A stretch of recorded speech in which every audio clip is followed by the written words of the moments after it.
dua-dua satu seragam ya. Tidak akan ada seragam hal-hal yang merusak dari sini.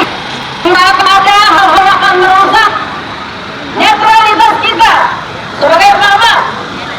Dan jangan pernah berharap walaupun ada orangnya di sini untuk mengatakan aksi kita pada hari ini.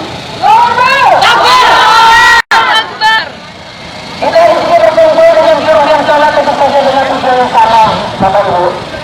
Kemudian sama kan? Kemudian pada keluarga?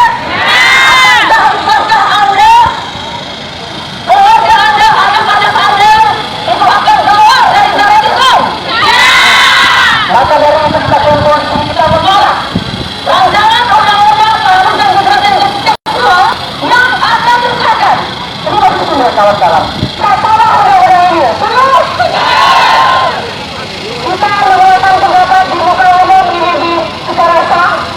Kita di undang-undang jangan takut mana kita ada di undang-undang 45 pasal 28 dan undang-undang nomor 9 1998 mengatur mengeluarkan pendapat di muka umum dan tulisan dan tingkat tulisannya.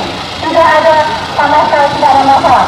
Kita harus yakin apa yang kita laksanakan hari ini untuk menegakkan syariat Islam. Karena sudah kita pungkiri, tidak ada undang-undang